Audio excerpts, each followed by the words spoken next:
सब मालूम है, सब पता है। एक हवाई जहाज 8,000 करोड़ का था। 2 हवाई जहाज खरीदे कितने के?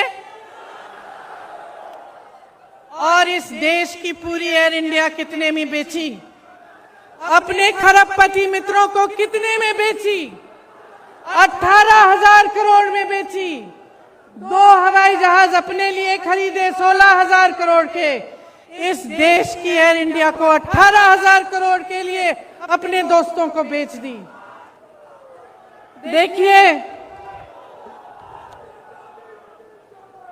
समझ लीजिए,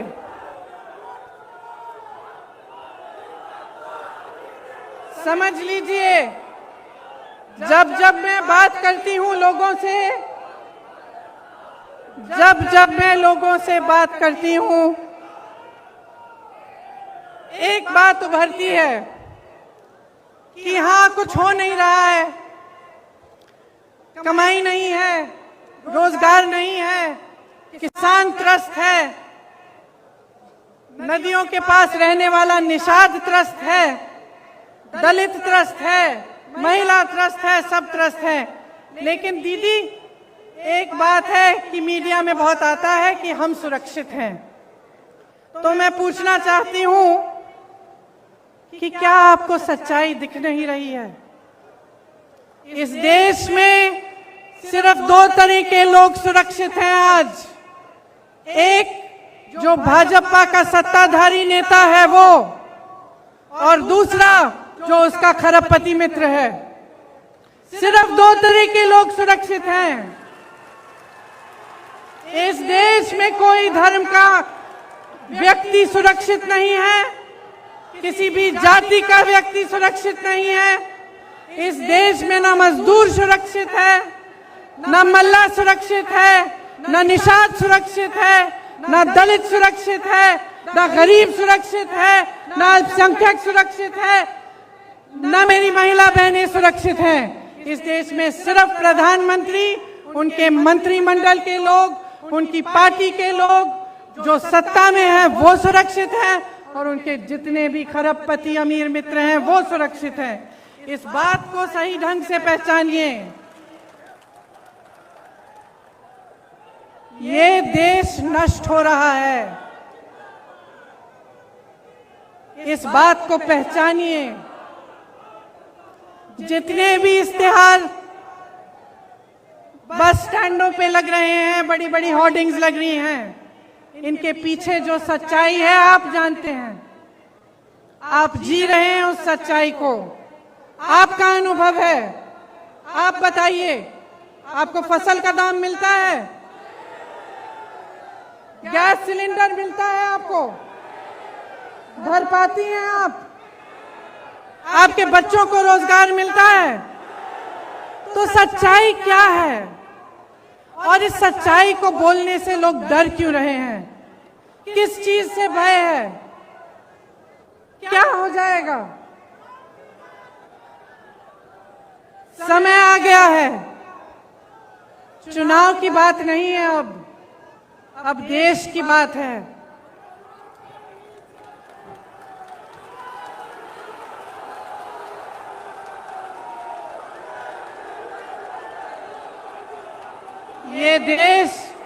ये देश भाजपा के पदाधिकारियों, उनके मंत्रियों, उनके प्रधानमंत्रियों की जागीर नहीं है।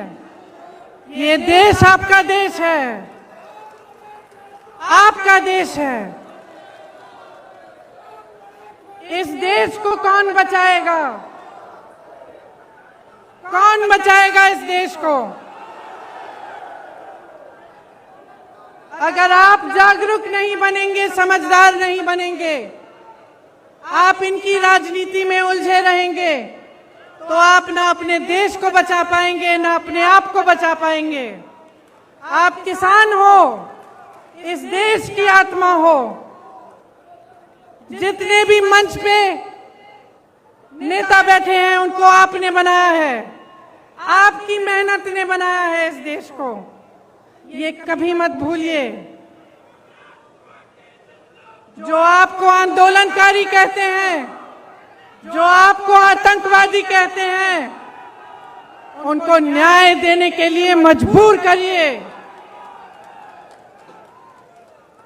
कांग्रेस के जितने भी कार्यकर्ता यहाँ हैं, किसी से नहीं डरते हैं, किसी से नहीं डरते हैं। हमें जेल में डालिए, हमें मारिए, हमें कुछ भी कर लीजिए, हम लड़ते रहेंगे, लड़ते रहेंगे, लड़ते रहेंगे जब तक वो गृह राज्य मंत्री आपका इस्तीफा नहीं देगा। तब तक हम लड़ते रहेंगे, हम हिलेंगे नहीं, हम हटेंगे नहीं। हम कांग्रेस के कार्यकर्ता हैं। हमारी पार्टी ने इस देश की आजादी की लड़ाई लड़ी है। हमें कोई चुप नहीं कर सकता, हमें कोई रोक नहीं सकता। और जितने भी लोग मेरी बातों को सुन रहे हैं, चाहे आप यहां मौजूद हैं, चाहे आप टीवी पे देख रहे हैं, अपने अंतर्मन में झांकिए, अपने अंतर्मन में झांकिए और अपने आप से सिर्फ एक सवाल पूछिए, सिर्फ एक सवाल पूछिए कि जब से ये सरकार आई है, इन पिछले 7 सालों में क्या आपके जीवन में तरक्की आई है कि नहीं? क्या विकास आपके द्वार पे आया है कि नहीं? जो वचन आपसे किए थे वो निभाए गए हैं कि नहीं? सिर्फ ये एक सवाल पूछ लीजिए और अपने ही मन में ईमानदारी से इस सवाल का जवाब दीजिए। और अगर इस सवाल का जवाब यही है कि आपके जीवन में तरक्की नहीं हुई, तो आ जाइए, मेरे साथ खड़े होइए, कंधे से कंधा लगाइए और लड़िए।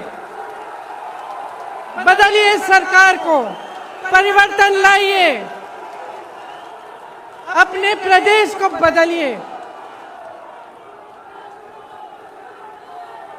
क्योंकि मैं तब तक नहीं रुकूंगी जब तक यहाँ पर परिवर्तन आए।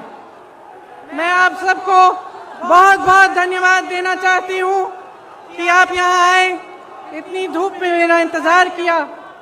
आप सबको नवरात्रि की बहुत बहुत शुभकामनाएं।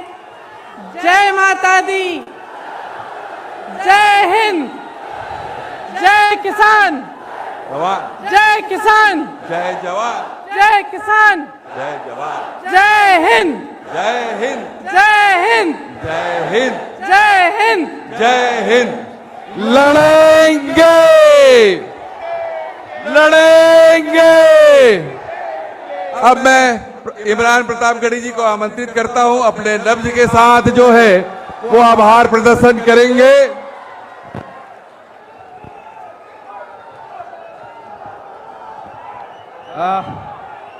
आदरणीय प्रियंका जी के बाद मुझे आदेशित किया गया है कि मैं आभार प्रदर्शित करूं। मेरी आंखों के सामने हजारों की तादाद में पूरा उत्तर प्रदेश उमड़ आया है। आप धूप में खड़े हैं, मैं आपकी इस जिजीविषा को सलाम करता हूं। नया पाने की चाहत में पुराना छूट जाता है, तुझे अपनाऊं तो मुझसे जमाना रूठ जाता है। मोहब्बत पढ़ने लिखने में बहुत आसान है, लेकिन मोहब्बत को निभाने में पसीना छूट जाता है। आप यहाँ कांग्रेस की मोहब्बत में खड़े हैं, पसीने में खड़े हैं, मैं आपको सलाम करता हूं। मैं चाह रहा था कि मैं दीदी से पहले 2 शब्द बोल लूं, एक नज्म सुना लूं, लेकिन अब आदेशित किया गया है तो मैं दीदी के लिए एक नज्म 2 मिनट में सुनाना चाहता हूं। अगर आप सब आदेश करें तो मैं सुना दूं।